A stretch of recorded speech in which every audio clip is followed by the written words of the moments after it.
आपला YouTube channel golden food recipes व्लॉग्समध्ये तुम्हा सर्वांचं मी सविता फडे खूप मनापासून स्वागत करते। आज आपण मस्त बाजरीच्या भाकरीसोबत खाण्यासाठी झणझणीत असा खरडा बनवूयात।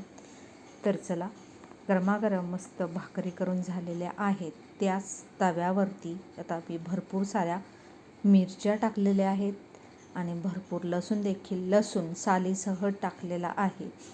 मस्त या तव्यावरती चांगल्या भाजून घ्यायच्या आहेत, दाबून भाजून घ्यायच्या कलथ्याने, कारण त्यावरती उडण्याची शक्यता असते।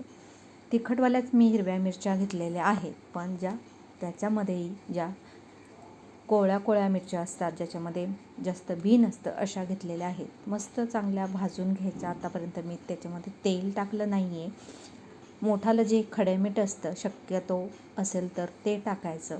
म्हणजे काय होतं की आपल्याला आता या मिरच्या आणि लसूण जो आपण भाजून घेतला आहे तो गरमागरमच तांब्याने चांगला मिक्स करून घ्यायचा, अशा दाबून घ्यायचा आहे, जेणेकरून ज्या मिरच्या आणि लसूण आहे तो फुटला गेला पाहिजे। घसरून घ्यायचा आहे आपल्याला या पद्धतीने।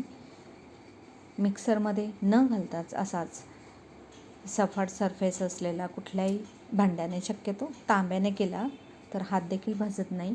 तर मस्त चांगला घसरून घेतल्यानंतर हा झणझणीत खरडा मी त्याच्यामध्ये तेलाची धार टाकलेली आहे, थोडीशी 1 चमचाभर तेल टाकलेलं आहे आणि पुन्हा अर्धा मिनिटभर याला चांगला मस्त गरम करून घ्यायचा आहे, कारण आतापर्यंत याच्यामध्ये आपण तेल घातलेलं नव्हतं। बिना तेलाचंच मिरच्या आणि लसूण भाजून घेतलं, त्याच्यानंतर ते तांब्यानं मस्त घसरून घेतलं आणि मस्त असा कुठल्याही भाकरीसोबत खाण्यासाठी हा झणझणीत खरडा तयार झालेला आहे।